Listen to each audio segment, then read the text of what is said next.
Hello बच्चों, ਅੱਜ ਦੀ ਇਸ ਵੀਡੀਓ ਦੇ ਵਿੱਚ ਆਪਾਂ ਗੱਲ ਕਰਾਂਗੇ ਇਸ ਟੌਪਿਕ ਬਾਰੇ ਜੋ ਕਿ ਹੈ electric field intensity due to infinite plane charge sheet.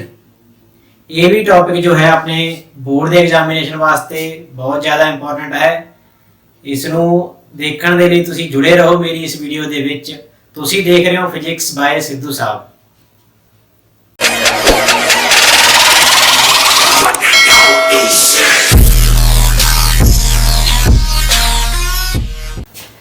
पिछले टॉपिक ਦੇ ਵਿੱਚ ਆਪਾਂ ਨੇ ਪੜਿਆ ਸੀਗਾ ਇਨਫਾਈਨਾਈਟਲੀ ਲੌਂਗ ਥਿਨ ਵਾਇਰ ਬਾਰੇ। ਕੋਈ ਰੌਡ ਆ ਗਈ ਜਿਸ ਦੀ ਲੈਂਥ ਇਨਫਾਈਨਾਈਟ ਹੋਵੇ, ਠੀਕ ਹੈ। ਇਹ ਆਪਾਂ ਪਿਛਲੇ ਆਰਟੀਕਲ ਦੇ ਵਿੱਚ ਪੜਿਆ ਸੀਗਾ। ਉਹ ਵੀ ਯੂਨੀਫਾਰਮਲੀ ਚਾਰਜਡ ਸੀ, ਠੀਕ। ਅੱਜ ਦੇ ਇਸ ਟੌਪਿਕ ਵਿੱਚ ਆਪਾਂ ਪੜਾਂਗੇ ਇਨਫਾਈਨਾਈਟ ਥਿਨ ਚਾਰਜ ਸ਼ੀਟ ਬਾਰੇ। ਪਹਿਲਾਂ ਆਪਾਂ ਲੀਨੀਅਰ ਚਾਰਜ ਡਿਸਟ੍ਰੀਬਿਊਸ਼ਨ ਬਾਰੇ ਪੜਿਆ, ਅੱਜ ਆਪਾਂ ਪੜਾਂਗੇ प्लेन चार्ज डिस्ट्रीब्यूशन ਜਾਂ कह लो सरफेस चार्ज डिस्ट्रीब्यूशन बारे। तो इत्थे आ बटे दांगे कोई प्लेन शीट आ मान लो इस तरह की, ਉਹਦੇ ਉੱਪਰ ਚਾਰਜ ਡਿਸਟ੍ਰੀਬਿਊਟਡ ਹੈ ਯੂਨੀਫਾਰਮਲੀ। ਯੂਨੀਫਾਰਮਲੀ ਦਾ ਮਤਲਬ ਹੁੰਦਾ ਕਿ ਕਿਸੇ ਵੀ ਪੁਆਇੰਟ ਤੇ ਤੁਸੀਂ ਦੇਖੋਗੇ ਚਾਰਜ ਡੈਂਸਿਟੀ ਸੇਮ ਹੋਵੇਗੀ। ਸਰਫੇਸ ਏਰੀਆ ਇਸ ਦਾ S, ਤਾਂ ਇਸ ਦੀ ਹੋਊਗੀ surface charge density. Surface charge density, surface charge density को अपन सिग्मा नाल नोट कर देंगे। वो होंदी है कि total charge divided by total area. ता इस शीट दी मान लो सरफेस चार्ज डेंसिटी है सिग्मा। इसनु ਆਪਾਂ ਕਹਾਂਗੇ यूनिफॉर्मली चार्ज्ड शीट। ਇਹ ਰੈਕਟੈਂਗੂਲਰ ਹੋ ਸਕਦੀ ਆ, ਸਕੁਅਰ ਫਾਰਮ ਦੇ ਵਿੱਚ ਹੋ ਸਕਦੀ ਹੈ, ਸਰਕੂਲਰ ਹੋ ਸਕਦੀ ਹੈ, ਕਿਸੇ ਵੀ ਸ਼ੇਪ ਦੀ ਹੋ ਸਕਦੀ ਹੈਗੀ।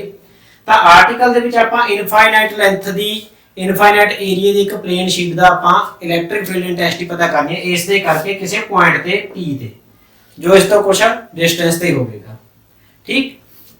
ਤਾਂ ਇੱਕ ਤਾਂ ਆਪਾਂ ਨੂੰ ਇਹ ਗੱਲ ਧਿਆਨ ਦੇ ਵਿੱਚ ਰੱਖਣੀ ਇੱਥੇ ਕਿ ਇਸ ਦੀ ਜੋ ਸਰਫੇਸ ਚਾਰਜ ਡੈਂਸਿਟੀ ਹੈ ਉਹ ਚਾਰਜ ਬਟਾ ਏਰੀਆ ਹੁੰਦੀ ਹੈ, ਠੀਕ। ਇਹ ਆਪਣੇ ਆਰਟੀਕਲ ਦੇ ਵਿੱਚ ਲੋਡ ਪਵੇਗੀ ਅੱਗੇ।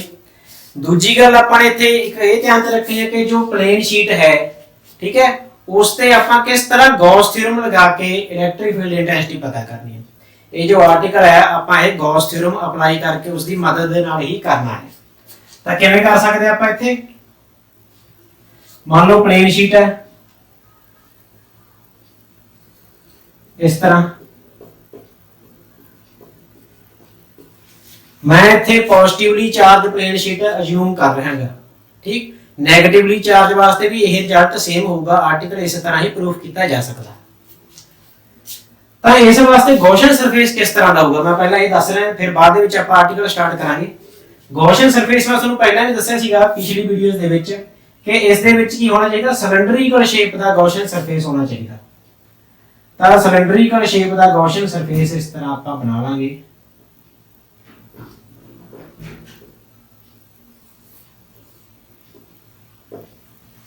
इस प्लेन शीट विच दी पास हुंदा होया एक गॉसियन सरफेस सिलेंडरिकल शेप दा आपां मन्नांगे। उस गॉसियन सरफेस दे ऊपर वो पॉइंट होना चाहिए, वो जरूरी पॉइंट होना चाहिए जिस ते आपां इलेक्ट्रिक फील्ड इंटेंसिटी पता करना चाहुंदे हां। जिवें आपां इस प्लेन शीट करके P पॉइंट ते पता करना चाहुंदे हां, मान लो इलेक्ट्रिक फील्ड, तां ये जो गॉसियन सरफेस है P पॉइंट विच दी जाना चाहिए, ठीक। समझ गए गल? तां इत्थे जिहड़ा P पॉइंट है वो अपना इस सरफेस के ऊपर होना चाहिए है। इलैक्ट्रिक फील्ड लाइन्स बारे जो ਆਪਾਂ ਪੜਿਆ ਸੀ ਤਾਂ ਉੱਥੇ ਦੱਸਿਆ ਸੀਗਾ ਕਿ ਮੰਨ ਲਓ ਪਲੇਨ ਚਾਰਜ ਸ਼ੀਟ ਹੈ ਇਸ ਤਰ੍ਹਾਂ ਦੀ ਇਹ, ਠੀਕ ਹੈ। ਇਹਦੇ ਪਲੇਨ ਇੱਕ ਤਰ੍ਹਾਂ ਦਾ ਕਾਪੀ ਦਾ ਪੇਜ ਲਾ ਲਓ, ਠੀਕ ਹੈ। ਤਾਂ ਉਸ ਤੇ electric field lines positive charge sheet ਤੋਂ ओरिजिनेट ਹੋਣਗੀਆਂ। ਮੰਨ ਲਓ ਇਸ ਤੋਂ ਇੱਧਰ ਜਾਣਗੀਆਂ ਤੇ ਦੂਜੇ ਪਾਸੇ ਵੀ ਜਾਣਗੀਆਂ। ਇਲੈਕਟ੍ਰਿਕ ਫੀਲਡ ਲਾਈਨਸ ਇੱਧਰ ਵੀ ਤੇ ਇੱਧਰ ਵੀ ਜਾਣਗੀਆਂ। ਇਹ ਗੱਲ ਆਪਾਂ ਨੂੰ ਪਤਾ ਹੈ ਤੇ ਆਪਾਂ ਇੱਥੇ ਆਪਣੇ ਮਨ ਦੇ ਵਿੱਚ ਰੱਖਣੀ ਹੈ, ਧਿਆਨ ਦੇ ਵਿੱਚ ਰੱਖਣੀ ਹੈ ਗੱਲ ਕਿ ਇਲੈਕਟ੍ਰਿਕ ਫੀਲਡ ਲਾਈਨ ਜੋ ਪੋਜ਼ਿਟਿਵ ਚਾਰਜ ਸ਼ੀਟ ਹੈ ਉਸ ਤੋਂ ओरिजिनेट ਹੋਣਗੀਆਂ। ਤਾਂ ਕੁੱਲ ਮਿਲਾ ਕੇ ਕਹਿ ਲਓ ਕਿ P ਪੁਆਇੰਟ ਤੇ ਜੋ ਇਲੈਕਟ੍ਰਿਕ ਫੀਲਡ ਇੰਟੈਂਸਿਟੀ ਦੀ ਡਾਇਰੈਕਸ਼ਨ ਹੈ ਉਹ ਇਸ ਤਰਫ ਹੋਏਗੀ। ਜੇ ਮੈਂ ਇੱਧਰ ਪੁਆਇੰਟ ਅਜ਼ਿਊਮ ਕਰਾਂ ਕੋਈ ਅਨਦਰ ਪੁਆਇੰਟ ਕਿਉਂ, ਤਾਂ ਇੱਥੇ electric field the direction A ਹੋਵੇਗੀ, ठीक। ਤਾਂ ਇੱਥੋਂ ਆਪਾਂ ਨੇ ਕੀ ਹੈਗਾ ਇਹ ਚੀਜ਼ਾਂ ਮਾਈਂਡ ਦੇ ਵਿੱਚ ਜਦੋਂ ਆਪਣੇ ਕੋਲੇ ਹੋ ਜਾਣ, ਆਪਣੇ ਕਨਸੈਪਟ ਮਾਈਂਡ ਦੇ ਵਿੱਚ ਹੋਵੇ, ਬੇਸਿਕ ਕਲੀਅਰ ਹੋਣ, ਤਾਂ ਫਿਰ ਆਪਾਂ ਆਰਟੀਕਲ ਬਿਲਕੁਲ ਆਸਾਨੀ ਦੇ ਨਾਲ 3-4 ਸਟੈਪਾਂ ਦੇ ਵਿੱਚ ਹੋ ਜਾਵੇਗਾ। ਤਾਂ ਹੁਣ ਆਪਾਂ ਅੱਗੇ ਸਟਾਰਟ ਕਰ ਦਿਆਂਗੇ ਇਹ topic. Let us consider a plane positively charged sheet of infinite length. ਇਹ ਥਿਨ ਸ਼ੀਟ ਹੋਣੀ ਚਾਹੀਦੀ ਹੈ, ਬਹੁਤ ਪਤਲੀ ਸ਼ੀਟ ਹੋਣੀ ਚਾਹੀਦੀ ਹੈ। ਤਾਂ ਉਹਦੇ ਵਾਸਤੇ ਇਹ ਆਰਟੀਕਲ ਆਪਾਂ ਕਰ ਰਹੇ ਹਾਂ। ਇਹਦੀ ਲੈਂਥ ਇਨਫਾਈਨਾਈਟ ਹੋਣੀ ਚਾਹੀਦੀ ਹੈ, ਇਹਦਾ ਏਰੀਆ ਇਨਫਾਈਨਾਈਟ ਹੋਣਾ ਚਾਹੀਦਾ। ਤਾਂ ਕਰਕੇ ਮੈਂ ਥੋੜੀ ਰਫ ਬਣਾਈ ਹੈ ਸਾਈਡਾਂ ਤੋਂ, ਇਸ ਤੋਂ ਇਹ ਪਤਾ ਲੱਗ ਰਿਹਾ ਕਿ ਇਹ ਇਨਫਾਈਨਾਈਟ ਲੈਂਥ ਦੀ ਹੈ। ठीक है, मान लो इसकी जो चार्ज डेंसिटी है, सरफेस चार्ज डेंसिटी वो सिग्मा है, प्लस सिग्मा होगी इत्थे क्योंकि पॉजिटिवली चार्ज है, जे नेगेटिवली चार्ज होगी तो माइनस सिग्मा होंदी है। तो ये अपने शीट अज्यूम कर ली। हुण इहदे ते बनावांगे आपां गॉसियन सरफेस। गॉसियन सरफेस जो है वो आपां फाइनाइट लेंथ दा ही बनाउणागा, ठीक है, वो अपनी मर्जी नाल बनाउणा आपां ने। तां मान लो मैं कि इत्थे इस दा एक छोटा जिहा एरिया अज्यूम करूंगा, एस एरिया, इस इनफाइनाइट लेंथ दी शीट दा एस एरिया अज्यूम कीता मैं। इस दे विच दी पास होंदा है, मैं मान लो इस पी पॉइंट ते इलेक्ट्रिक फील्ड इंटेंसिटी पता करना चाहना इस प्लेन शीट करके। तां इस ते एक गॉसियन सरफेस बनावांगे आपां जो पी पॉइंट नू एनक्लोज करूगा।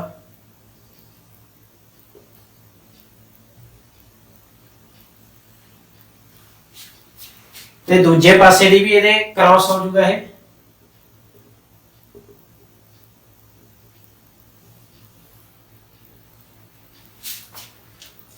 एक प्लेन शीट है, ये विच मैं एस एरिए दे क्रॉस सेक्शन वाला एक सिलेंडर अज्यूम किया, गॉसियन सरफेस। ये गॉसियन सरफेस है।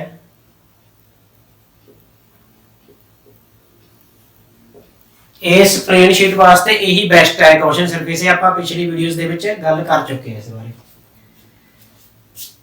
तो हुण इस पी पॉइंट ते आपां इलेक्ट्रिक फील्ड इंटेंसिटी पता करना चाहते हैं इस प्लेन शीट करके, ठीक है। तो इस करके की है इलेक्ट्रिक फील्ड की जो डायरेक्शन है प्लेन शीट करके, पॉजिटिवली चार्ज प्लेन शीट करके, वो आउटवर्ड डायरेक्शन दे विच होवेगी। इस पी पॉइंट ते किधर होवेगी, इस डायरेक्शन दे विच। ते इधरले पासे जे आपां गल करिए इत्थों, ठीक है, इस तरह जे दूजे पासे गल करिए इधर प्लेन शीट दे इस वाले पासे, तां वो इस डायरेक्शन दे विच होवेगा। क्लियर है। जे आपां ऊपर गल करिए इस पॉइंट ते, तां इत्थे भी इलेक्ट्रिक फील्ड इंटेंसिटी की जो डायरेक्शन है वो यही होवेगी। हर एक पॉइंट ते इलेक्ट्रिक फील्ड आउटवर्ड होवेगा। इस तरह ही शीट है, इधर नु जावेगा ਜਾਂ ਇੱਧਰ ਨੂੰ ਜਾਵੇਗਾ।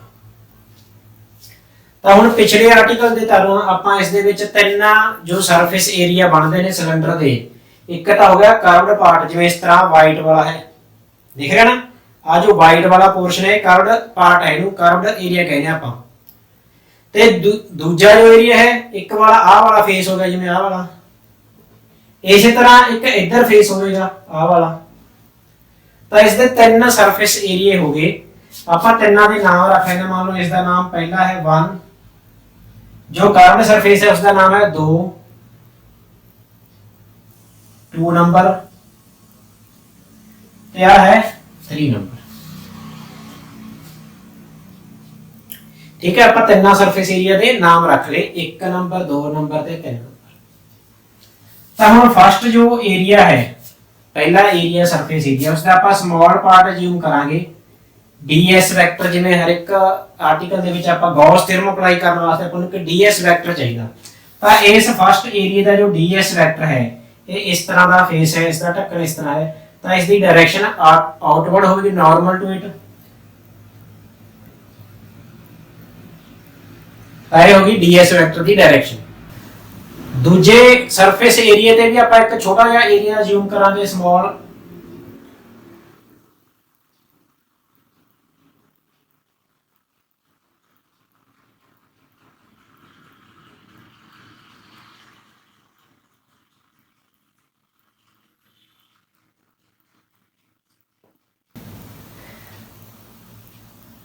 इस पार्ट का जो ਸਮਾਲ ਸਰਫੇਸ ਏਰੀਆ ਜਿਉਂ ਕੀਤਾ ਆਪਾਂ ਇਸ ਦਾ ਨਾਰਮਲ ਹੋ ਗਿਆ ਉੱਪਰ ਵੱਲ ਨੂੰ ਇਸ ਉੱਪਰ ਵਾਲੇ ਪੁਆਇੰਟ ਤੇ ਤਾਂ ਇਹਦੇ ds ਵੈਕਟਰ ਦੀ ਡਾਇਰੈਕਸ਼ਨ ਇਹ ਹੈ but positive charge plane sheet ਕਰਕੇ ਇਲੈਕਟ੍ਰਿਕ ਫੀਲਡ ਇੱਧਰ ਜਾ ਰਿਹਾ ਇਸ ਪੁਆਇੰਟ ਤੇ। ਤੀਜੇ ਏਰੀਆ ਦੇ ਵਿੱਚ ਆਪਾਂ ਇੱਥੇ ਸਮਾਲ ਏਰੀਆ ਜਿਉਂ ਕਰ ਲਿਆ ਇਸ ਤੇ ਇਲੈਕਟ੍ਰਿਕ ਫੀਲਡ ਵੀ ਇੱਧਰ ਲੱਗ ਰਿਹਾ ਤੇ ਇਸ ds ਵੈਕਟਰ ਦੀ ਡਾਇਰੈਕਸ਼ਨ ਵੀ ਇਹੀ ਆ।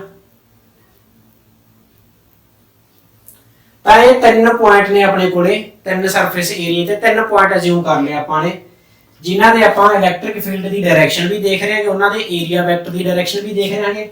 ਤਾਂ ਹੁਣ ਆਪਾਂ ਇਹਨਾਂ ਤਿੰਨਾਂ ਤੇ ਗੌਸ ਲਾ ਅਪਲਾਈ ਕਰ ਸਕਦੇ ਹਾਂ ਗੌਸ ਥਿਊਰਮ ਅਪਲਾਈ ਕਰ ਸਕਦੇ ਹਾਂ। ਤਾਂ ਸਭ ਤੋਂ ਪਹਿਲਾਂ ਮੈਂ ਗੌਸ ਥਿਊਰਮ ਅਪਲਾਈ ਕਰਦਾਗਾ ਪੂਰੇ ਜੋ ਆਪਣਾ ਗੌਸੀਅਨ ਸਰਫੇਸ ਹੈ ਉਸਨੇ ਜੋ ਚਾਰਜ ਇਨਕਲੋਜ਼ ਕੀਤਾ ਇੰਨਾ ਕਿ ਏਰੀਆ ਆ ਵਾਲਾ S ਏਰੀਆ ਇਸ ਏਰੀਏ ਵਾਸਤੇ ਇੰਨੀ ਕ ਜੋ ਇਨਕਲੋਜ਼ ਕੀਤਾ ਚਾਰਜ ਉਹਦੇ ਵਾਸਤੇ ਗੌਸ ਥਿਊਰਮ ਅਪਲਾਈ ਕਰਦੇ ਆਪਾਂ according to Gauss theorem.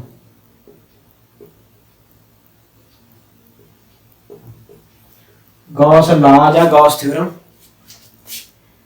Total electric field E dot ds vector is equal to charge enclosed by epsilon naught। ये अपनी गॉस थ्योरम ਦਾ ਫਾਰਮੂਲਾ ਹੈ। ਹੁਣ ਚਾਰਜ ਇਨਕਲੋਜ਼ਡ ਕਿੰਨਾ ਹੋਇਆਗਾ ਇੰਨੇ ਗੌਸੀਅਨ ਸਰਫੇਸ ਨੇ ਜੋ ਕੀਤਾ ਇਸ ਦੇ ਵਿੱਚ ਠੀਕ ਹੈ। ਉਹ ਚਾਰਜ ਪਤਾ ਕਰਨ ਵਾਸਤੇ ਆਪਾਂ ਵਰਤੋਂ ਕਰਾਂਗੇ ਆਪਾਂ ਯੂਜ਼ ਕਰਾਂਗੇ ਇਸ ਦੀ surface charge density the.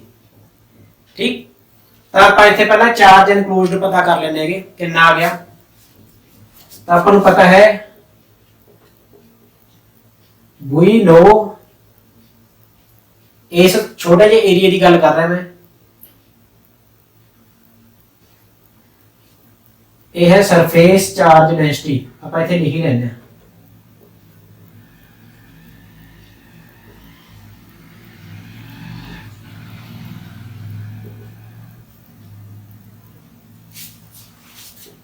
Sigma is equal to charge by area। ये फार्मूला अपनी सरफेस चार्ज डेंसिटी का। तो इस फार्मूले के अकॉर्डिंग अपने कोले की आ गया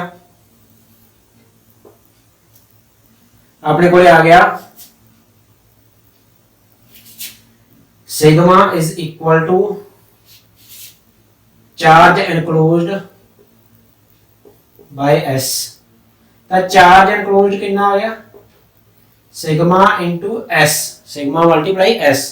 तो आप ये चार्ज एनक्लोज्ड की वैल्यू ਇੱਥੇ ਪੁੱਟ ਕਰ ਦਾਂਗੇ ਤਾਂ ਆਪਣੇ ਕੋਲੇ ਆ ਗਿਆ E dot ds vector is equal to sigma S by epsilon naught। ਇਹ ਆਪਣੇ ਕੋਲੇ ਗੌਸ ਥਿਊਰਮ ਦੇ ਅਕੋਰਡਿੰਗ ਇੰਨੇ ਕ ਪਾਰਟ ਜਿਹਦੇ ਵਿੱਚ ਦੀ ਗੌਸੀਅਨ ਸਰਫੇਸ ਆਪਣਾ ਪਾਸ ਕਰ ਰਿਹਾ ਹੈਗਾ ਜਿਹੜਾ ਆਪਾਂ ਆਰਟੀਕਲ ਦੇ ਵਿੱਚ ਆਪਣੇ ਵੱਲੋਂ ਬਣਾਇਆ ਹੈਗਾ ਠੀਕ ਹੈ ਉਹ ਇੰਨਾ ਦਾ ਉਸ ਦੇ ਕਰਕੇ ਇੰਨੀ ਇਲੈਕਟ੍ਰਿਕ ਫਲਕਸ ਪਾਸ ਹੋ ਰਹੀ ਹੈ ਠੀਕ ਹੈ। ਤਾਂ ਇਹ ਡਿਪੈਂਡ ਕਰਦਾ ਵੀ ਜੇ ਆਪਾਂ ਵੱਡੇ ਏਰੀਆ ਵਾਲਾ ਸਿਲੰਡਰ ਅਸਿਊਮ ਕਰ ਲਾਂਗੇ ਤਾਂ S ਦੀ ਵੈਲਿਊ ਵੱਧ ਜੂਗੀ S ਦੀ ਵੈਲਿਊ ਵੱਧ ਜੂਗੀ ਤਾਂ ਫਲਕਸ ਵੀ ਵੱਧ ਜੂਗੀ ਠੀਕ ਹੈ। ਸਰਫੇਸ ਏਰੀਆ ਤੇ ਡਿਪੈਂਡ ਕਰਦਾ ਡਾਇਰੈਕਟਲੀ ਪ੍ਰੋਪੋਰਸ਼ਨਲ। ਤਾਂ ਆਪਾਂ ਨੂੰ ਇਹ S ਏਰੀਆ ਮੰਨੇਗਾ ਜੇ S ਏਰੀਆ ਇਹ ਹੈ ਤਾਂ ਇਹ ਵੀ S ਏਰੀਆ ਇਹ ਵੀ S ਏਰੀਆ ਕਿਉਂਕਿ ਸਿਲੰਡਰ ਦਾ ਜੋ ਕ੍ਰੋਸ ਸੈਕਸ਼ਨ ਆ ਉਹ ਬਰਾਬਰ ਹੁੰਦਾ। ਇੱਥੇ ਦੇਖ ਲਓ ਚਾਹੇ ਏਰੀਆ ਚਾਹੇ ਇੱਥੇ ਦੇਖ ਲਓ ਚਾਹੇ ਇੱਥੇ ਦੇਖ ਲਓ सारा जो सिलेंडर है वो यूनिफॉर्म होना चाहिए बराबर होना चाहिए ਤਾਂ ਹੈ ਆ ਵੀ S ਏਰੀਆ ਆ ਵੀ S ਏਰੀਆ ਆ ਵੀ S ਏਰੀਆ। ਤਾਂ ਹੁਣ ਆਪਾਂ ਕੀ ਕਰਦੇ ਹੁੰਨੇ ਇਸ ਤੋਂ ਬਾਅਦ ਅਗਲਾ ਸਟੈਪ ਕੀ ਹੈ ਆਪਾਂ ਇਸ ਟੋਟਲ ਸਿਲੰਡਰ ਨੂੰ ਜੋ ਕਿ ਕਲੋਜ਼ਡ ਸਰਫੇਸ ਆ ਉਸ ਨੂੰ ਤਿੰਨ ਓਪਨ ਸਰਫੇਸ ਦੇ ਵਿੱਚ ਬ੍ਰੇਕ ਕਰ ਲਾਂਗੇ ਤੋੜ ਲਾਂਗੇ ਪਹਿਲਾ ਸਰਫੇਸ ਦੂਜਾ ਸਰਫੇਸ ਤੇ ਤੀਜਾ ਸਰਫੇਸ। ਤਾਂ ਆਪਾਂ ਇਹਨੂੰ ਅੱਗੇ ਲਿਖਾਂਗੇ E dot ds vector first surface ਵਾਸਤੇ मतलब 1 पा लो इत्थे इन्हों ਆਪਾਂ ds1 भी कह सकते हैं प्लस E dot ds2 ये सेकंड सरफेस वास्ते प्लस E dot ds3 ये थर्ड सरफेस वास्ते एक आधे बराबर आ गया sigma S upon epsilon not. अगे मैं इधर सॉल्व करूंगा। ਤਾਂ ਹੁਣ ਆਪਾਂ ਨੇ ਇਹਨਾਂ ਦੇ ਵਿੱਚ ਐਂਗਲ ਦੇਖਣਾ ਹੁੰਦਾ E ਤੇ ds1 ਵੈਕਟਰ ਦੇ ਵਿੱਚ electric field positively charge plate ਕਰਕੇ ਇੱਧਰ ਨੂੰ ਜਾ ਰਿਹਾ ds1 ਵੈਕਟਰ ਵੀ ਇੱਧਰ ਹੈ ਏਰੀਆ ਵੈਕਟਰ ਤਾਂ ਦੋਨਾਂ ਦੇ ਵਿੱਚ ਐਂਗਲ ਕਿੰਨਾ 0 ਡਿਗਰੀ। ਤਾਂ ਆਪਾਂ ਇੱਥੇ ਲਿਖਾਂਗੇ ਪਹਿਲੇ ਵਾਸਤੇ E ds cos 0 degree plus E ds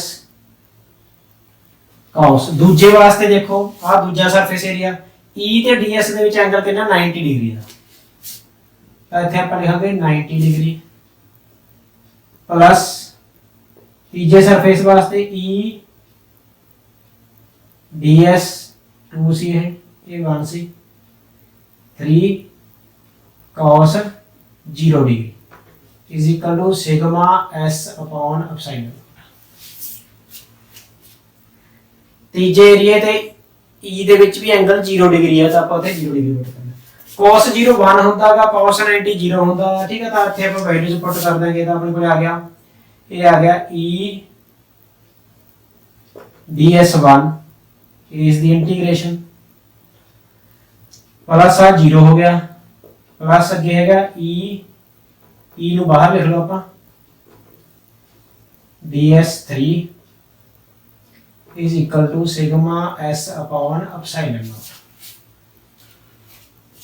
ਹੁਣ ਕੀ ਆ E ਨੂੰ ਬਾਹਰ ਕਿਉਂ ਲਿਖ ਲਿਆ ਕਿਉਂਕਿ ਇਹ कांस्टेंट ਮੰਨਿਆ ਜਾਊਗਾ वेरिएबल ds वेक्टर ਆ एरिया वेक्टर वेरिएबल ਹੈ ਤੇ ਤਾਂ ds1 वेक्टर आ वाला जो ds1 वेक्टर है ठीक है ds1 जो एरिया है ये वाला एरिया है इसमें जो ਆਪਾਂ इंटीग्रेट कर ਦਾਂਗੇ ਤਾਂ टोटल सरफेस एरिया बन जू इतना ये कितना सरफेस एरिया ਇਹਦੇ बराबर s ਤਾਂ ਇਸ ਦੀ इंटीग्रेशन कितनी है e s पहला जो सरफेस एरिया ਦੀ इंटीग्रेशन कर ਦਾਂਗੇ ਤਾਂ ਇਹ टोटल सरफेस एरिया बन जूगा ये वाला ये सरफेस एरिया कितना है s इसी तरह e ds3 जो 3 आ ds3 वेक्टर है इस दी जे ਆਪਾਂ इंटीग्रेशन कर ਦਾਂਗੇ ਇਸ ਦੀ ਇਹ ਬਣ ਜੂ ਪੂਰਾ ਏਰੀਆ ਇਹ ਵੀ s वेक्टर ਦੇ s ਏਰੀਆ ਦੇ ਬਰਾबर है ਤਾਂ ਇੱਥੇ ਵੀ s ਆ ਗਿਆ ਤਾਂ sigma s upon sine es ਤੇ es 2es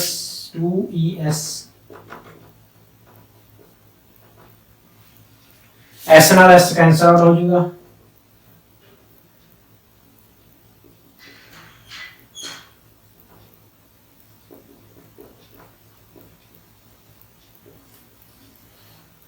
ये अपने को आंसर आ गया इलेक्ट्रिक फील्ड इंटेंसिटी दा sigma upon epsilon not.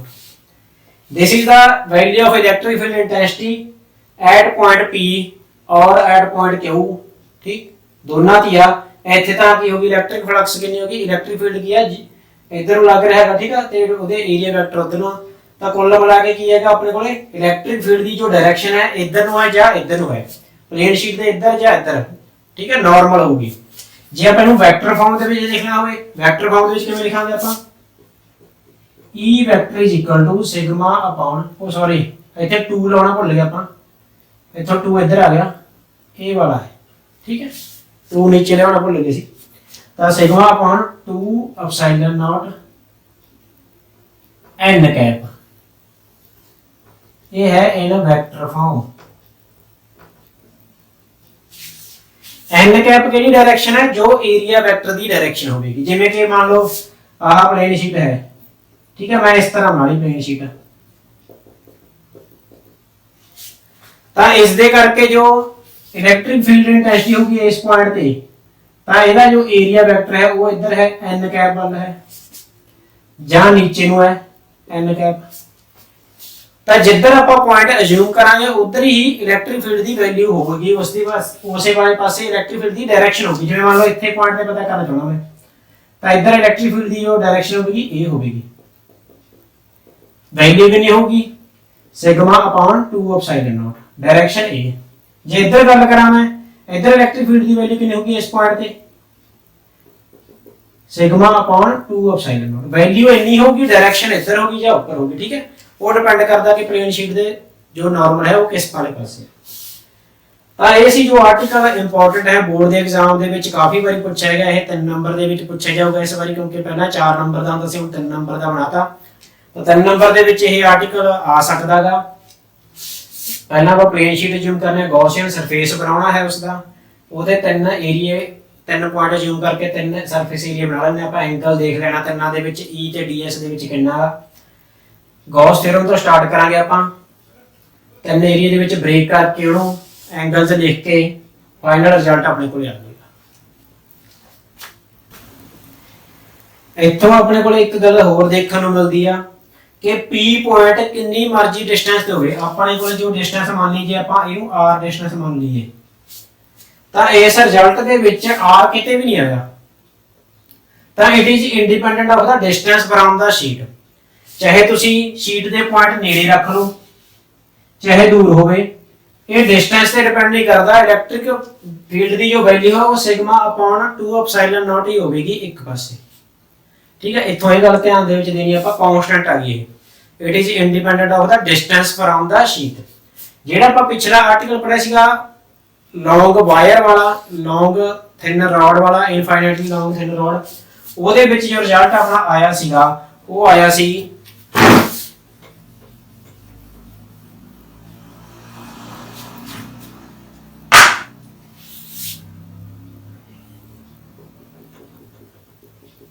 Infinite length rod वाले ਵਿੱਚ ਕੀ ਆਇਆ ਸੀਗਾ ਆਪਾਂ ਨੇ ਡਿਸਟੈਂਸ p ਪੁਆਇੰਟ ਮੰਨੇ ਸੀ ਇੱਥੇ r ਡਿਸਟੈਂਸ ਤੇ, ਤਾਂ ਉਹਦਾ ਰਿਜ਼ਲਟ ਜੋ ਆਇਆ ਸੀ e 1/2 pi epsilon not lambda by r, ਤਾਂ e is inversely proportional to r ਆਇਆ ਸੀ। ਲੀਨੀਅਰ ਚਾਰਜ ਡਿਸਟ੍ਰੀਬਿਊਸ਼ਨ ਦੇ ਵਿੱਚ r ਦੇ ਇਨਵਰਸਲੀ ਪ੍ਰੋਪੋਰਸ਼ਨਲ ਇਲੈਕਟ੍ਰਿਕ ਫੀਲਡ ਜਿਉਂ-ਜਿਉਂ ਦੂਰ ਜਾਈ ਜਾਵਾਂਗੇ ਇਲੈਕਟ੍ਰਿਕ ਫੀਲਡ ਦੀ ਵੈਲਿਊ ਘਟਦੀ ਜਾਊਗੀ, ਬਟ ਪਲੇਨ ਸ਼ੀਟ ਵਾਸਤੇ it is independent of the distance. ਇਹ ਗੱਲ ਧਿਆਨ ਦੇ ਵਿੱਚ ਰੱਖਣੀ ਹੈਗੀ। ਇਹ ਨੂਮੈਰੀਕਲ ਪ੍ਰੋਬਲਮਸ ਦੇ ਵਿੱਚ ਪੁੱਛੀ ਜਾ ਸਕਦੀ ਹੈ, ਕੰਪੀਟੀਸ਼ਨ ਐਗਜ਼ਾਮ ਦੇ ਵਿੱਚ ਪੁੱਛਿਆ ਜਾ ਸਕਦਾ, ਇੱਕ ਨੰਬਰ ਦੇ ਕੁਐਸਚਨ ਦੇ ਵਿੱਚ ਇਹ ਪੁੱਛਿਆ ਜਾ ਸਕਦਾ ਹੈਗਾ ਕਿ ਇਹ ਡਿਸਟੈਂਸ ਵਧਾਉਣ ਤੇ ਮੰਨ ਲਓ ਡਿਸਟੈਂਸ ਡਬਲ ਕਰ ਦਿੱਤੀ ਜਾਵੇ ਤਾਂ ਦੱਸੋ ਇਲੈਕਟ੍ਰਿਕ ਫੀਲਡ ਤੇ ਕੀ ਪ੍ਰਭਾਵ ਪਊਗਾ, ਕੀ ਇਫੈਕਟ ਪਊਗਾ, ਡਸ ਨਾਟ ਅਫੈਕਟਡ, ਉਨੀ ਵੈਲਿਊ ਰਹੂਗੀ ਸਿਗਮਾ ਬਾਈ 2 ਐਪਸਿਲਨ ਨੋਟ। ਇਹ ਜੋ ਆਰਟੀਕਲ ਆਪਾਂ ਨੇ ਕੀਤਾ ਹੈ ਥਿਨ ਸ਼ੀਟ ਵਾਸਤੇ ਕੀਤਾ, ਬਹੁਤ ਪਤਲੀ ਸ਼ੀਟ ਹੋਵੇ ਜੀ, ਵੈਰੀ ਫਾਈਨ ਸ਼ੀਟ, ਜਿਹਦੇ ਤੇ मतलब कि पॉजिटिव चार्ज ਦੀ ਇੱਕੋ ਲੇਅਰ ਹੋਵੇ। ਜੇ ਆਪਣੇ ਕੋਲੇ ਇਹੀ ਸ਼ੀਟ ਹੋਵੇ ਥੋੜੀ ਜੀ ਥਿਕ मतलब ਉਸ ਦੀ ਮੋਟਾਈ ਥੋੜੀ ਜੀ ਜ਼ਿਆਦਾ ਹੋਵੇ, ਤਾਂ ਕੀ ਹੋਊਗਾ ਇਲੈਕਟ੍ਰਿਕ ਫੀਲਡ ਇੰਟੈਂਸਿਟੀ ਦੀ ਜੋ ਵੈਲਿਊ ਹੈ, ਠੀਕ ਹੈ, ਇਸ ਦੀ ਸਾਈਡ ਤੇ ਚਾਹੇ ਇਹ ਸਾਈਡ ਤੇ ਦੇਖ ਲਓ ਚਾਹੇ ਇਹ ਸਾਈਡ ਤੇ, ਉਹ ਇਹਦੇ ਨਾਲੋਂ ਡਬਲ ਹੋ ਜੂ। ਡਬਲ ਦਾ ਮਤਲਬ ਕਿੰਨੀ ਆ, ਇਹ ਕਿੰਨੀ ਹੈਗੀ ਸਿਗਮਾ ਬਾਈ 2 ਐਪਸਿਲਨ ਨੋਟ, ਤਾਂ ਜਦ ਇਹਦਾ ਆਪਾਂ ਡਬਲ ਕਰਾਂਗੇ ਕਿੰਨਾ ਆ ਜਾਊਗਾ,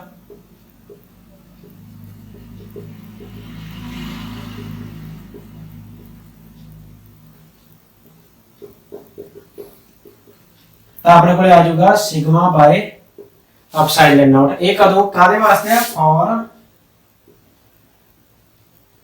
ਥਿਕ ਸ਼ੀਟ।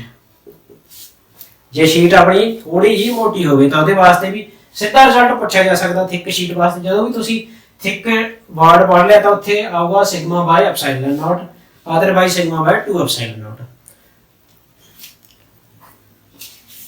ਹੁਣ ਆਪਾਂ ਇਸ ਦੇ ਕੁਝ ਸਪੈਸ਼ਲ ਕੇਸ ਪੜ੍ਹਦੇ ਹਾਂ ਹੋਰ।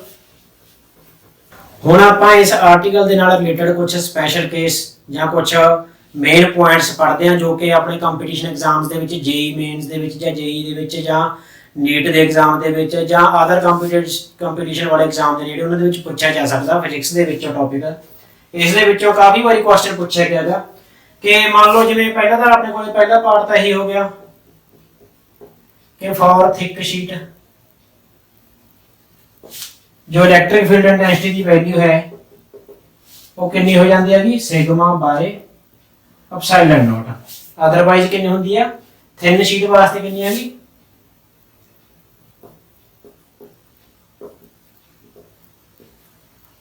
फॉर थिन शीट है सिग्मा बाय 2 एप्सिलॉन नॉट। ठीक, ਇਹਨਾਂ ਦੇ ਵਿੱਚ ਫਰਕ ਆ। ਹੁਣ ਅਗਲਾ ਤੀਜਾ ਪੁਆਇੰਟ ਆਪਾਂ ਪੜ੍ਹਦੇ ਹਾਂ। जे अपने कोले होण कोई दो शीटां पॉजिटिवली चार्ज प्लेन शीटां होण,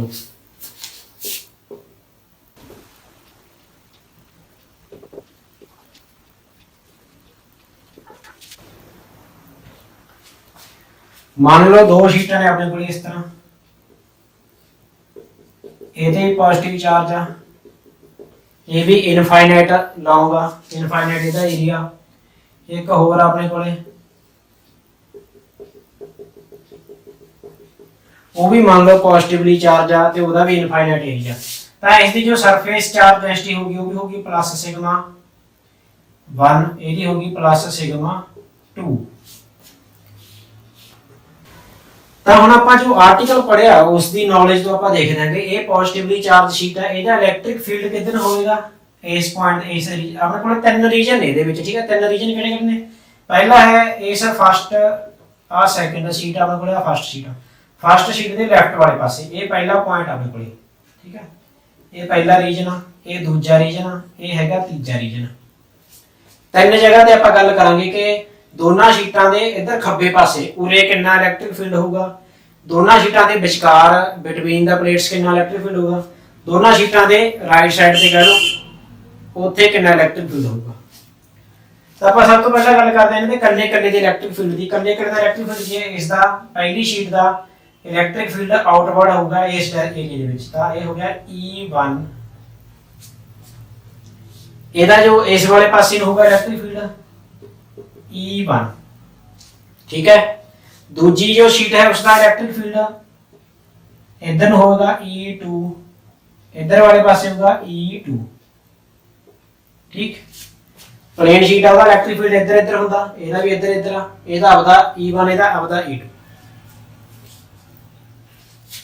ਤਾਂ ਹੁਣ ਦੇਖੋ ਕੀ ਹੈਗਾ, ਜੇ ਆਪਾਂ ਗੱਲ ਕਰਾਂਗੇ ਇਸ ਰੀਜਨ ਦੇ ਵਿੱਚ, ਇਸ ਪੁਆਇੰਟ ਦੇ ਪਹਿਲੇ ਫਸਟ ਰੀਜਨ ਦੇ ਵਿੱਚ, ਫਸਟ ਰੀਜਨ ਦੇ ਵਿੱਚ ਕੀ ਆ, ਇਸ ਦਾ ਇਲੈਕਟ੍ਰਿਕ ਫੀਲਡ E1 ਤਾਂ ਹੈਗਾ ਇੱਥੇ, जो इस दा इलेक्ट्रिक फील्ड है E2 वो भी इत्थे तक आ रहा हैगा, ता E2 इधर आ गया इस दा, ठीक है। ऐ बना लो, ता उरे टोटल इलेक्ट्रिक फील्ड कितना हो जाएगा E1 E1 plus E2, total electric field इस रीजन दे विच कितना हो जाएगा, दोनों दा जोड़ हो जाएगा E1 प्लस E2, यानी कि कह लो ਆਪਾਂ E पहले दा इलेक्ट्रिक फील्ड हुंदा हैगा सिग्मा 1/2 एप्सिलॉन नॉट प्लस दूजे का कितना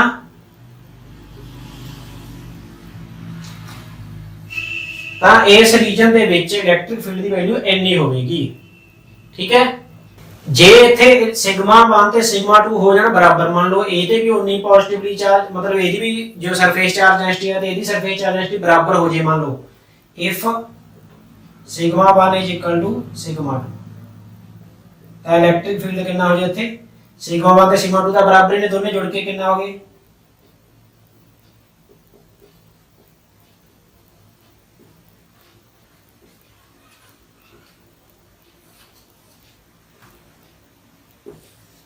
ਇਹ ਇਸ ਰੀਜਨ ਦੀ ਗੱਲ ਕਰ ਰਹੇ ਹਾਂ।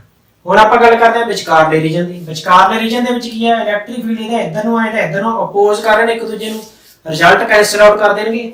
ਜੇ ਤਾਂ ਦੇਖੋ ਆਪਾਂ ਗੱਲ ਕਰੀਏ सिग्मा 1 ਤੇ सिग्मा 2 ਦੇ ਕੰਪੈਰੀਜ਼ਨ ਚ, ਮੰਨ ਲਓ सिग्मा 1 ਗ੍ਰੇਟਰ ਦੈਨ सिग्मा 2 ਆ, ਇਸ ਦੀ ਸਰਫੇਸ ਚਾਰਜ ਡੈਂਸਿਟੀ ਜ਼ਿਆਦਾ ਹੈ ਇਹਦੇ ਨਾਲੋਂ, ਤਾਂ ਇਸ ਦਾ ਪ੍ਰਭਾਵ ਜ਼ਿਆਦਾ ਹੋਊਗਾ ਇਹਦੇ ਨਾਲੋਂ, ਤਾਂ ਆਪਣੇ ਕੋਲ ਇਹ ਨੈਟ ਰਿਜ਼ਲਟ ਆਊਗਾ ਜੋ E E1 E2, ਠੀਕ ਹੈ। ਮਾਈਨਸ ਹੋ ਜਾਊਗਾ, ਡਾਇਰੈਕਸ਼ਨ ਇੱਕ ਦੂਜੇ ਦੇ ਆਪੋਜ਼ਿਟ ਆ। ਜੇ ਉਹੀ ਗੱਲ ਪਹਿਲਾਂ ਨਹੀਂ ਗੱਲ ਆ, ਜੇ सिग्मा 1 बराबर है सिग्मा 2 होए, दोनों बराबर होए, तो माइनस हो के की हो जाए 0 हो जाए, खत्म हो जाएगा, तो E कितना आ जाएगा 0। विचकार प्लेट दे जे दोनों दी सरफेस चार्ज डेंसिटी बराबर होवे तां विचकार सेंटर ते की हो जाएगा, इलेक्ट्रिक फील्ड 0 हो जाएगा, कैंसल आउट हो जाएगा। हुण गल करदे आपां तीजे रीजन दी, इधर वाले पासे दी। इधर इलेक्ट्रिक फील्ड E2 इस प्लेट दा हैगा, इस जो फर्स्ट प्लेट है इस दा इलेक्ट्रिक फील्ड भी इधर आऊगा E1, तो जे इस तरह इधर ऐड होया उਵੇਂ इधर ऐड होगा, E कितना हो जाएगा E1 प्लस E2 हो जाएगा। उसी तरह अपने को की हैगा नेट इलेक्ट्रिक फील्ड जो sigma 1/2 epsilon not plus sigma 2 ये अपने को आंसर होगा। जे सिग्मा 1 ते सिग्मा 2 बराबर हो गए तो अपने को उसी तरह E बराबर है सिग्मा एप्सिलॉन नॉट आंसर आ गया। ये ने दो शीटां, जे होवे तीजी शीट जिन्नियां मर्जी शीटां ऐड कर लो, मान लो तीजी भी पॉजिटिव आ ਤਾਂ ਕੀ ਹੈਗਾ ਉਸੇ ਤਰੀਕੇ ਨਾਲ ਆਪਣੇ ਕੋਲ ਉਰੇ ਪਲੱਸ ਹੋਰ ਪੈ ਜਾਊਗਾ, plus sigma 3 epsilon note plus sigma 3 epsilon note. ਤਾਂ ਕੁੱਲ ਮਿਲਾ ਕੇ ਵਿਚਕਾਰ ਜੇ ਆ ਸਾਰਿਆਂ ਦੀ ਕੀ ਹੋਵੇ ਬਰਾਬਰ ਹੋਵੇ ਸਰਫੇਸ ਚਾਰਜ ਡੈਂਸਿਟੀ, ਤਾਂ ਵਿਚਕਾਰ ਕੀ ਹੋਊਗਾ ਕੈਂਸਲ ਆਊਟ ਹੋ ਜਾਊਗਾ, 0 ਹੋ ਜਾਊਗਾ, ਤੇ ਇਧਰਲੇ ਪਾਸੇ ਤੋਂ ਉਧਰਲੇ ਪਾਸੇ ਦੋਨਾਂ ਦਾ ਐਡ ਹੋ ਕੇ ਆਨਸਰ ਆਊਗਾ। ਇੱਕ ਇਹ ਕੇਸ ਆ। ਥਰਡ ਕੇਸ, ਜੇ ਦੋਨੇ ਪੋਜ਼ਿਟਿਵਲੀ ਚਾਰਜ प्लेन शीट्स अपने को हैगियां ने तां यही केस होगा जे दोने नेगेटिवली चार्ज शीट ने। बस नेगेटिवली चार्ज शीट वास्ते की फर्क हैगा, मान लो आ भी नेगेटिवली चार्ज आ, ਆ ਵੀ ਨੈਗੇਟਿਵਲੀ ਚਾਰਜ ਸ਼ੀਟ ਆ। ਨੈਗੇਟਿਵਲੀ ਚਾਰਜ ਸ਼ੀਟ ਦੇ ਵਿੱਚ ਇਲੈਕਟ੍ਰਿਕ ਫੀਲਡ ਇਨਸਾਈਡ ਹੁੰਦਾ, ਇਸੇ ਤਰ੍ਹਾਂ ਇਹਦਾ ਇਨਸਾਈਡ। ਇਹ E1 ਹੋ ਗਿਆ, ਆ E2 ਹੋ ਗਿਆ। ਤਾਂ ਇੱਥੇ ਫਿਰ E1 ਤੇ E2 ਦੀ ਡਾਇਰੈਕਸ਼ਨ ਆਪੋਜ਼ਿਟ ਆ, ਉਰੇ ਫਿਰ 0। ਉਰੇ ਦੇਖੋ E1 ਤੇ E2 ਆ ਸੀਗਾ, ਇਹਨਾਂ ਦੀ ਡਾਇਰੈਕਸ਼ਨ ਫਿਰ ਐਡ ਹੋ ਜੂ, ਤਾਂ ਉਰੇ ਉਹੀ E ਬਰਾਬਰ ਹੈ E1 plus E2। ਸਿਮਿਲਰਲੀ ਇੱਥੇ ਵੀ E is equal to E1 plus E2। ਤਾਂ ਨੈਗੇਟਿਵਲੀ ਚਾਰਜ ਸ਼ੀਟਾਂ ਹੋਣ ਜੇ ਦੋਨੇ, ਤਾਂ ਉਹਦੀ ਆਪਾਂ ਸਰਫੇਸ ਚਾਰਜ ਡੈਂਸਿਟੀ ਲਿਖਾਂਗੇ ਮਾਈਨਸ ਸਿਗਮਾ ਮਾਈਨਸ ਸਿਗਮਾ। ਤਾਂ ਵੀ ਸੇਮ ਰਿਜ਼ਲਟ ਆਪਣੇ ਕੋਲੇ ਆਉਣਗੇ। ਇਹ ਆਪਾਂ ਨੇ ਯਾਦ ਕਰਨਾ, ਕਨਸੈਪਟ ਮਾਈਂਡ ਦੇ ਵਿੱਚ ਰੱਖਣਾ ਕਿ ਕਿਸ ਤਰ੍ਹਾਂ ਇਹਨਾਂ ਦਾ ਨੈਟ ਰਿਜ਼ਲਟ ਫਾਈਂਡ ਆਊਟ ਕਰਨਾ। ਹੁਣ ਅਗਲਾ ਕੇਸ ਆਪਣੇ ਕੋਲੇ ਹੈਗਾ ਚੌਥਾ case, for two sheets having surface charge density plus sigma and minus sigma. एक दी पॉजिटिव चार्ज डेंसिटी है, दूसरे दी नेगेटिव चार्ज डेंसिटी है, मतलब ऑपोजिट नहीं। तो इस तरह आप बना लेंगे।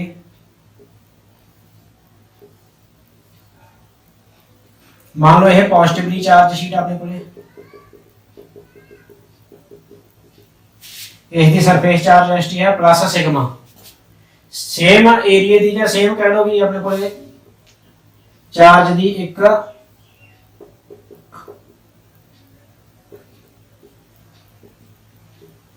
ਹੋਰ ਸ਼ੀਟ ਹੈ ਜਿਸ ਦੀ ਸਰਫੇਸ ਚਾਰਜ ਡੈਂਸਿਟੀ ਹੈ ਮਾਈਨਸ ਸਿਗਮਾ, ਪਲੱਸ ਸਿਗਮਾ ਤੇ ਮਾਈਨਸ ਸਿਗਮਾ। ਤਾਂ ਹੁਣ ਇਹਨਾਂ ਕਰਕੇ ਇਲੈਕਟ੍ਰਿਕ ਫੀਲਡ ਆਪਾਂ ਨੇ ਪਤਾ ਕਰਨਾ ਉਹੀ ਤਿੰਨ ਪਾਸੇ। ਪਹਿਲਾ ਰੀਜਨ ਉੱਪਰ ਲਿਖ ਦਿੰਦੇ ਆਪਾਂ ਇੱਥੇ, first region, second region and third region. ਪਹਿਲਾ ਏਰੀਆ, ਦੂਜਾ ਏਰੀਆ ਤੇ ਤੀਜਾ ਏਰੀਆ। ਮੰਨ ਲਓ ਇੱਥੇ ਪੁਆਇੰਟ ਆ ਕੋਈ P ਪੁਆਇੰਟ, ਉਰੇ ਹੈਗਾ Q ਪੁਆਇੰਟ, ਉਰੇ ਹੈਗਾ R ਪੁਆਇੰਟ। ਤਾਂ ਆਪਾਂ ਨੂੰ ਪੁੱਛ ਸਕਦਾ ਹੈ ਨੂਮੈਰੀਕਲ ਦੇ ਵਿੱਚ, ਕੁਐਸਚਨ ਦੇ ਵਿੱਚ ਕਿ P ਪੁਆਇੰਟ ਤੇ ਦੱਸੋ ਇਲੈਕਟ੍ਰਿਕ ਫੀਲਡ ਇੰਟੈਂਸਿਟੀ ਕਿੰਨੀ ਹੋਊ ਨੈਟ, Q ਪੁਆਇੰਟ ਤੇ ਦੱਸੋ ਕਿੰਨੀ ਹੋਊ, R ਪੁਆਇੰਟ ਤੇ ਕਿੰਨੀ ਹੋਊਗੀ। ਤਾਂ ਜੇਕਰ ਆਪਾਂ ਨੂੰ ਕਨਸੈਪਟ ਕਲੀਅਰ ਆ, ਆਪਾਂ ਨੂੰ ਰਿਜ਼ਲਟ ਪਤਾ ਨੇ ਕਿ ਆਹ ਵਾਲਾ ਰਿਜ਼ਲਟ ਹੁੰਦਾ ਥਿਨ ਸ਼ੀਟ ਦਾ, ਤਾਂ ਆਪਾਂ ਐਡ ਊਡ ਕਰਕੇ ਮਾਈਨਸ ਪਲੱਸ ਮਾਈਨਸ ਕਰਕੇ ਰਿਜ਼ਲਟ ਪਤਾ ਕਰ ਸਕਦੇ ਹਾਂ। ਤਾਂ ਪਹਿਲਾਂ ਆਪਾਂ ਪਤਾ ਕਰਦੇ ਹਾਂ ਫਸਟ ਏਰੀਆ ਦੇ ਵਿੱਚ। ਇੱਥੇ ਆਪਣੇ ਕੋਲ ਪੋਜ਼ਿਟਿਵਲੀ ਚਾਰਜ ਸ਼ੀਟ ਕਰਕੇ ਜੋ ਇਲੈਕਟ੍ਰਿਕ ਫੀਲਡ ਦੀ ਡਾਇਰੈਕਸ਼ਨ ਹੈ ਇਹ ਵਾਲੀ ਹੋਗੀ E1। ਇਹ ਮੰਨ ਲਓ ਪਹਿਲੀ ਸ਼ੀਟ ਆਏ ਹੈਗੀ, ਦੂਜੀ ਸ਼ੀਟ ਤੇ ਇਹਦੀ ਇਧਰਲੇ ਪਾਸੇ ਹੋਗੀ E1। ਇਸੇ ਤਰ੍ਹਾਂ ਨੈਗੇਟਿਵਲੀ ਚਾਰਜ ਸ਼ੀਟ ਦੀ ਅੰਦਰ ਨੂੰ ਹੋਵੇਗੀ ਟੁਵਰਡ ਦਾ ਨੈਗੇਟਿਵ ਸ਼ੀਟ E2, ਇਸੇ ਤਰ੍ਹਾਂ ਅੰਦਰ ਨੂੰ E2। ਤਾਂ ਇਹਦਾ ਇਲੈਕਟ੍ਰਿਕ ਫੀਲਡ ਬਾਹਰ ਨੂੰ ਆ, ਉਹਦਾ ਇਲੈਕਟ੍ਰਿਕ ਫੀਲਡ ਅੰਦਰ ਵੱਲ ਨੂੰ ਆ। ਤਾਂ ਹੁਣ ਦੇਖਦੇ ਆਪਾਂ ਇਸ P ਰੀਜਨ ਦੇ ਵਿੱਚ ਇਸ ਦਾ ਇਲੈਕਟ੍ਰਿਕ ਫੀਲਡ ਤਾਂ ਇੱਧਰ ਨੂੰ ਆ, ਬਟ ਇਸ ਦਾ ਕਿੱਧਰ ਨੂੰ ਆ, ਇਸ डायरेक्शन ਦੇ ਵਿੱਚ। ਠੀਕ ਹੈ, ਇਹ ਐਰੋ ਇੱਧਰ ਨੂੰ ਆ। ਤਾਂ ਇੱਥੇ ਆਪਣੇ ਕੋਲ E2 ਇੱਧਰ ਹੈ, E1 ਇੱਧਰ ਹੈ। ਤਾਂ ਦੋਨੇ ਜੇਕਰ ਡੈਂਸਿਟੀ ਦੋਨਾਂ ਦੀ ਸੇਮ ਹੈ, ਸਿਗਮਾ ਤੇ ਸਿਗਮਾ ਬਰਾਬਰ ਨੇ, ਬਸ ਪਲੱਸ ਮਾਈਨਸ ਦੀ ਫਰਕ ਆਪੋਜ਼ਿਟ ਨੇ, ਤਾਂ E1 ਤੇ E2 ਇੱਕ ਦੂਜੇ ਨੂੰ ਕੈਨਸਲ ਆਊਟ ਕਰ ਦੇਣਗੇ। ਤਾਂ ਇੱਥੇ E ਨੈਟ ਕਦੇ ਬਰਾਬਰ ਆ ਗਿਆ E1 E2, ਜਾਂ ਕਹਿ ਲਓ sigma by 2 epsilon note minus sigma by 2 epsilon note. ਤਾਂ ਕਿੰਨਾ ਆ ਗਿਆ 0। ਤਾਂ ਇਸ ਏਰੀਆ ਦੇ ਵਿੱਚ P ਪੁਆਇੰਟ ਤੇ ਇਲੈਕਟ੍ਰਿਕ ਫੀਲਡ ਇੰਟੈਂਸਿਟੀ ਕਿੰਨੀ ਹੋਊਗੀ 0। ਹੁਣ ਆਪਾਂ ਦੂਜੇ ਰੀਜਨ ਦੇ ਵਿੱਚ ਗੱਲ ਕਰਦੇ ਹਾਂ, ਵਿਚਕਾਰ ਇਹਨਾਂ ਦੇ ਵਿਚਕਾਰ ਦੇਖੋ ਪਹਿਲਾ ਜੋ ਏਰੀਆ, ਪਹਿਲਾ ਇਲੈਕਟ੍ਰਿਕ ਫੀਲਡ ਇੰਟੈਂਸਿਟੀ ਇੱਧਰ ਨੂੰ ਹੈ, ਇਸ ਪਲੇਨ ਸ਼ੀਟ ਕਰਕੇ ਪੋਜ਼ਿਟਿਵ ਕਰਕੇ, ਨੈਗੇਟਿਵ ਵਾਲੇ ਕਰਕੇ ਇੱਧਰ ਨੂੰ, ਉਹ ਵੀ ਇੱਧਰ ਨੂੰ ਆ। ਤਾਂ E1 ਤੇ E2 ਦੋਨੇ ਕੀ ਹੋ ਰਹੇ ਨੇ, ਉਰੇ ਐਡ ਹੋ ਰਹੇ ਨੇਗੇ ਵੈਕਟਰ ਫਾਰਮ ਦੇ ਵਿੱਚ। ਤਾਂ ਇੱਥੇ E ਕਿੰਨਾ ਆ ਜਾਊਗਾ E1 plus E2, ਜਾਂ ਕਹਿ ਲਓ sigma by 2 epsilon not plus sigma by 2 epsilon not करके कितना आ गया सिग्मा बाय एप्सिलॉन नॉट। इतनी वैल्यू होगी विचकारले रीजन दे विच ऐड होगा। तीजे रीजन दे विच फिर वही गल आ, पहले दा इलैक्ट्रिक फील्ड इधर नु आ E1, ਇਹਦਾ ਆਪਦਾ ਇਲੈਕਟ੍ਰਿਕ ਫੀਲਡ ਇਧਰ ਨੂੰ ਅੰਦਰ ਵੱਲ ਨੂੰ E2।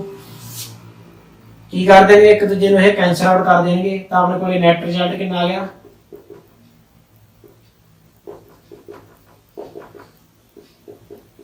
ਤਾਂ ਇੱਥੇ ਵੀ ਇਲੈਕਟ੍ਰਿਕ ਫੀਲਡ ਕੀ ਹੋਊਗਾ R ਪੁਆਇੰਟ ਤੇ 0 ਹੋਵੇਗਾ। ਤਾਂ ਪਤਾ ਲੱਗ ਗਿਆ ਕਿਸ ਤਰ੍ਹਾਂ ਆਪਾਂ ਇਲੈਕਟ੍ਰਿਕ ਫੀਲਡ ਦੇਖਣਾਗਾ ਕਿਸੇ ਰੀਜਨ ਦੇ ਵਿੱਚ ਕਿ ਕਿੰਨਾ ਹੋਊਗਾ, ਕਿਸੇ ਰੀਜਨ ਦੇ ਵਿੱਚ ਕਿੰਨਾ ਹੋਊਗਾ। ਇਹਨੂੰ ਹੁਣ ਆਪਾਂ ਇਹਨੂੰ 3 ਪਲੇਟਾਂ ਵਾਸਤੇ ਵੀ ਕਰ ਸਕਦੇ ਹਾਂ, 4 ਵਾਸਤੇ, 5 ਵਾਸਤੇ, ਜਿੰਨੀਆਂ ਮਰਜ਼ੀ ਪਲੇਟਾਂ ਵਾਸਤੇ ਇਹਨੂੰ ਆਪਾਂ ਜਨਰਲਾਈਜ਼ ਕਰ ਲਓ। ਬਸ ਆਪਾਂ ਨੇ ਇਹ ਧਿਆਨ ਦੇ ਵਿੱਚ ਰੱਖਣਾ ਕਿ ਪੋਜ਼ਿਟਿਵ ਪਲੇਟ ਵਾਸਤੇ ਇਲੈਕਟ੍ਰਿਕ ਫੀਲਡ ਬਾਹਰ ਨੂੰ ਨਿਕਲਦਾ, ਉਹਦੇ ਵਾਸਤੇ ਇਲੈਕਟ੍ਰਿਕ ਫੀਲਡ ਦਾ ਫਾਰਮੂਲਾ ਇਹ ਆ ਪੋਜ਼ਿਟਿਵ ਪਲੇਟ ਵਾਸਤੇ। ਨੈਗੇਟਿਵ ਪਲੇਟ ਦੇ ਵਿੱਚ ਇਲੈਕਟ੍ਰਿਕ ਫੀਲਡ ਦੀ ਡਾਇਰੈਕਸ਼ਨ ਇਨਸਾਈਡ ਹੁੰਦੀ ਆ, ਉਹਦੇ ਵਾਸਤੇ ਕੀ ਹੈ ਇਲੈਕਟ੍ਰਿਕ ਫੀਲਡ ਦਾ ਫਾਰਮੂਲਾ -σ/2 ਐਪਸਾਈਲਨ ਨੋਟ। ਇਹ ਨੈਗੇਟਿਵਲੀ ਚਾਰਜ ਪਲੇਨ ਸ਼ੀਟ ਵਾਸਤੇ ਆ, ਇਹ ਪੋਜ਼ਿਟਿਵਲੀ ਚਾਰਜ ਪਲੇਨ ਸ਼ੀਟ ਵਾਸਤੇ ਆ। ਠੀਕ ਹੈ, -σ ਮਤਲਬ ਨੈਗੇਟਿਵਲੀ ਚਾਰਜ ਹੈ, +σ ਮਤਲਬ ਪੋਜ਼ਿਟਿਵਲੀ ਚਾਰਜ ਆ। ਠੀਕ ਹੈ, ਤੇ n ਕੈਪ ਉਹਦੀ ਡਾਇਰੈਕਸ਼ਨ ਹੈ ਇਨਸਾਈਡ ਜਾਂ ਆਊਟਸਾਈਡ, ਇਹ ਆਪਾਂ ਨੇ ਦੇਖ ਲਿਆ। ਤਾਂ ਹੁਣ ਮੈਨੂੰ ਲੱਗਦਾ ਕਿ ਤੁਹਾਨੂੰ ਸਾਰੇ ਜੋ ਇਸ ਦੇ ਨਾਲ ਰਿਲੇਟਡ ਗੱਲਾਂ ਨੇ, ਇਸ ਦੇ ਨਾਲ ਰਿਲੇਟਡ ਜੋ ਫਾਰਮੂਲੇ ਨੇ ਹਨਾ, ਰੀਜਨ ਨਾਲ ਡਿਵਾਈਡ ਕਰਕੇ ਕਿਸ ਤਰ੍ਹਾਂ ਆਪਾਂ ਪਤਾ ਕਰ ਸਕਦੇ ਇਲੈਕਟ੍ਰਿਕ ਫੀਲਡ, ਉਹ ਸਾਰਾ ਕੁਝ ਪਤਾ ਲੱਗ ਗਿਆ ਹੋਊਗਾ। ਤੇ ਇੱਕ ਗੱਲ ਆਪਾਂ ਹੋਰ ਗੱਲ ਕਰਦੇ ਹਾਂ ਇਸ ਵਿੱਚ, ਇਸ ਜੋ ਪੋਜ਼ਿਟਿਵਲੀ ਚਾਰਜ ਤੇ ਨੈਗੇਟਿਵ ਚਾਰਜ ਪਲੇਟ ਨੇ, ਜਦੋਂ ਦੋਨਾਂ ਦੀ ਸਰਫੇਸ ਚਾਰਜ ਡੈਂਸਿਟੀ ਹੋਵੇ ਬਰਾਬਰ, ਚਾਰਜ ਵੀ ਦੋਨਾਂ ਤੇ ਬਰਾਬਰ ਹੋਵੇ, ਤਾਂ ਇਹ ਬਣ ਜਾਂਦਾ ਇੱਕ ਸਿਸਟਮ ਬਣ ਜਾਂਦਾ ਹੈਗਾ ਪੋਜ਼ਿਟਿਵ ਪਲੇਟ ਤੇ ਨੈਗੇਟਿਵ ਪਲੇਟ ਦਾ। ਇਸ ਤਰ੍ਹਾਂ ਆ ਮੰਨ ਲਓ ਪੋਜ਼ਿਟਿਵ ਪਲੇਟ ਆ, ਇਹ ਮੰਨ ਲਓ ਨੈਗੇਟਿਵ ਪਲੇਟ ਆ। ਇਸ ਸਿਸਟਮ ਨੂੰ ਆਪਾਂ ਕਹਿੰਦੇ ਕੈਪੈਸਿਟਰ। ਕੀ ਕਹਿਣਾਗੇ? ਕੈਪੈਸਿਟਰ। ਤੇ ਕੈਪੈਸਿਟਰ ਬਣ ਗਿਆ ਇੱਕ। ਕੈਪੈਸਿਟਰ ਦੇ ਵਿੱਚ ਕੀ ਹੈਗਾ, ਆਪਾਂ ਨੇ ਹੁਣੇ ਪੜਿਆ ਆ ਕੈਪੈਸਿਟਰ। ਕੈਪੈਸਿਟਰ ਦੇ ਵਿਚਕਾਰ ਕੀ ਹੈਗਾ, ਇਲੈਕਟ੍ਰਿਕ ਫੀਲਡ ਮੈਕਸਿਮਮ ਆ ਡਬਲ ਆ, ਦੋਨਾਂ ਦਾ ਜੁੜ ਗਿਆ। ਜਦ ਇਲੈਕਟ੍ਰਿਕ ਫੀਲਡ ਜੁੜ ਗਿਆ ਤਾਂ ਦੋਨਾਂ ਦੀ ਫੋਰਸ ਵੀ ਜੁੜ ਗਈ, ਕਿਉਂਕਿ F QE ਹੁੰਦਾ ਆਪਣੇ ਕੋਲੇ, ਤਾਂ ਫੋਰਸ ਵੀ ਜੁੜੀ ਹੋਈ ਆ, ਡਬਲ ਆ ਜਿੰਨੀ ਵੀ ਹੈਗੀ। ਠੀਕ ਆ, ਫੋਰਸ ਉਰੇ ਹੈਗੀ ਹੈ ਜ਼ਿਆਦਾ, ਮਤਲਬ ਜਿੰਨੀ ਵੀ ਹੈਗੀ। ਜੇ ਆਪਾਂ ਇੱਕ ਸ਼ੀਟ ਇੱਥੋਂ ਚੱਕ ਲਈਏ, ਮੰਨ ਲਓ ਕੁਐਸਚਨ ਕੀ ਹੁੰਦਾ, ਮੈਂ ਕੁਐਸਚਨ ਦੀ ਗੱਲ ਕਰ ਰਿਹਾ ਕਿ if in between the plates of a parallel plate capacitor let the force is F, ਮੰਨ ਲਓ F ਫੋਰਸ ਹੈ ਇੱਥੇ ਪਹਿਲਾਂ in between the plates. If one plate is removed, what will be the new force due to the plate? मान लो एक plate ਚੱਕ ਲਈ, ਚਾਹੇ ਪੋਜ਼ਿਟਿਵ ਚੱਕ ਲਓ ਚਾਹੇ ਨੈਗੇਟਿਵ ਚੱਕ ਲਓ, ਇੱਕ ਪਲੇਟ ਚੱਕ ਲਈ ਆਪਾਂ ਨੇ, ਖਤਮ ਕਰ ਦਿੱਤਾ, ਇੱਥੋਂ ਲੈ ਕੇ ਪਰਾਂ ਲੈ ਗਏ। ਤਾਂ ਹੁਣ ਦੱਸੋ ਕਹਿੰਦੇ ਇੱਥੇ ਫੋਰਸ ਕਿੰਨੀ ਹੋਊਗੀ? ਤਾਂ ਕਿੰਨੀ ਫੋਰਸ ਹੋਊਗੀ? ਆਪਾਂ ਨੇ ਦੇਖਿਆਗਾ ਫੋਰਸ ਹੈ QE ਦੇ ਬਰਾਬਰ, ਤਾਂ ਜਿੰਨਾ ਇਲੈਕਟ੍ਰਿਕ ਫੀਲਡ ਬਚ ਜਾਊਗਾ ਉੱਥੇ ਉਨੀ ਕੀ ਫੋਰਸ ਹੋ ਜੂਗੀ। ਤਾਂ ਫੋਰਸ ਕਿੰਨੀ ਹੈ ਦੇਖੋ, ਇਹ ਪਹਿਲਾਂ ਜੁੜ ਕੇ ਹੋਇਆ ਸੀਗਾ E1 ਤੇ E2 ਨੂੰ ਜੁੜ ਕੇ ਹੋਇਆ ਸੀਗਾ ਇਲੈਕਟ੍ਰਿਕ ਫੀਲਡ ਨੂੰ, ਤਾਂ ਨਵਾਂ ਇਲੈਕਟ੍ਰਿਕ ਫੀਲਡ ਕਿੰਨਾ ਹੋ ਜਦੋਂ ਇੱਕ ਪਲੇਟ ਚਲੀ ਗਈ, ਤਾਂ ਨਿਊ ਇਲੈਕਟ੍ਰਿਕ ਫੀਲਡ ਕਿੰਨਾ ਹੋਊਗਾ E' ਕੱਲਾ E1 ਜੋ ਪਹਿਲੀ ਪਲੇਟ ਆ, ਇਹਦੇ ਕਰਕੇ ਇਲੈਕਟ੍ਰਿਕ ਫੀਲਡ ਰਹੀ, ਦੂਜੀ ਪਲੇਟ ਖਤਮ ਕਰਤੀ ਆਪਾਂ, ਉਹਦਾ ਖਤਮ। ਤਾਂ ਇਹ ਕਿੰਨਾ ਹੋ ਗਿਆ σ/2 ਐਪਸਾਈਲਨ ਨੋਟ ਹੈ, ਮਤਲਬ ਪਹਿਲਾਂ ਦੋ ਜੁੜੇ ਹੋਏ ਸੀ, ਹੁਣ ਅੱਧਾ ਰਹਿ ਗਿਆ। ਤਾਂ ਜਦੋਂ ਇਲੈਕਟ੍ਰਿਕ ਫੀਲਡ ਅੱਧਾ ਰਹਿ ਗਿਆ, E' ਇਜ਼ E/2 ਉਹਦਾ ਅੱਧਾ, ਤਾਂ F' is equal to F/2। ਤਾਂ ਜੋ ਇਲੈਕਟ੍ਰਿਕ ਫੋਰਸ ਆ, ਇਲੈਕਟ੍ਰੋਸਟੈਟਿਕ ਫੋਰਸ ਆ, ਜੋ ਪਹਿਲਾਂ ਸੀ ਪਲੇਟ ਦੇ ਵਿਚਕਾਰ ਦੇ ਰੀਜਨ ਦੇ ਵਿੱਚ, ਉਹਦੇ ਨਾਲੋਂ ਅੱਧੀ ਰਹਿ ਜੂਗੀ। ਠੀਕ ਹੈ, ਇਹ ਕੁਐਸਚਨ ਵੀ ਕਾਫੀ ਇੰਪੋਰਟੈਂਟ ਹੈ, ਥੋੜਾ ਜਿਹਾ ਉਲਝਾਵਾਂ ਕੁਐਸਚਨ ਹੈਗਾ, ਬਟ ਜੇ ਆਪਾਂ ਦੇਖਾਂਗੇ, ਆਪਾਂ ਨੂੰ ਪਤਾ ਹੈ ਟੌਪਿਕ ਬਾਰੇ ਕਿ ਵਿਚਕਾਰ ਜੁੜ ਕੇ ਆਉਂਦੀ ਹੈ ਫੋਰਸ, ਤਾਂ ਜਦੋਂ ਇੱਕ ਪਲੇਟ ਰਿਮੂਵ ਕਰ ਦਾਂਗੇ ਤਾਂ ਹਾਫ ਰਹਿ ਜੂਗੀ। ਤਾਂ ਮੈਨੂੰ ਉਮੀਦ ਹੈ ਕਿ ਤੁਹਾਨੂੰ ਅੱਜ ਦੇ ਜੋ ਟੌਪਿਕ ਨੇ ਉਹ ਚੰਗੀ ਤਰ੍ਹਾਂ ਸਮਝ ਲੱਗ ਗਏ ਹੋਣਗੇ। ਠੀਕ ਹੈ, ਅਗਲੀ ਵੀਡੀਓ ਦੇ ਵਿੱਚ ਆਪਾਂ ਮਿਲਾਂਗੇ ਅਗਲੇ ਟੌਪਿਕ ਦੇ ਨਾਲ, ਇਸ ਦੀ ਗੌਸ ਲਾ ਦੀ ਜਾਂ ਗੌਸ ਥਿਊਰਮ ਦੀ ਅਗਲੀ ਐਪਲੀਕੇਸ਼ਨ ਦੇ ਨਾਲ, ਜੋ ਕਿ ਹੈ ਸਫੈਰਿਕਲ ਸ਼ੈਲ, ਜੋ ਕਿ ਮੋਸਟ ਇੰਪੋਰਟੈਂਟ ਕੁਐਸਚਨ ਹੈ ਆਪਣੀ ਇਸ ਯੂਨਿਟ ਦਾ ਬੋਰਡ ਦੇ ਐਗਜ਼ਾਮੀਨੇਸ਼ਨ ਪੁਆਇੰਟ ਆਫ ਵਿਊ ਨਾਲ। ਠੀਕ ਹੈ, ਉਹ ਵੀ ਆਪਾਂ ਨੇ ਚੰਗੀ ਤਰ੍ਹਾਂ ਕਰਨਾ ਹੈ। ਇਹ ਵੀ ਬਹੁਤ ਜ਼ਿਆਦਾ ਇੰਪੋਰਟੈਂਟ ਕੁਐਸਚਨ ਹੈ, ਇਹ 3 ਨੰਬਰ ਦੇ ਵਿੱਚ ਜਾਂ ਆ ਜਾਂਦਾ ਜਾਂ 5 ਨੰਬਰ ਦੇ ਵਿੱਚ ਵੀ ਆ ਸਕਦਾ, ਬਟ 3 ਨੰਬਰ ਦੇ ਵਿੱਚ ਜ਼ਿਆਦਾ ਚਾਂਸ ਨੇਗੇ। ਤਾਂ ਇਹ ਕੁਐਸਚਨ ਵੀ ਆਪਾਂ ਨੇ ਚੰਗੀ ਤਰ੍ਹਾਂ ਪੜ੍ਹਨਾ ਹੈ। ਤਾਂ ਮਿਲਦੇ ਹਾਂ ਅਗਲੀ ਵੀਡੀਓ ਦੇ ਵਿੱਚ। Thank you.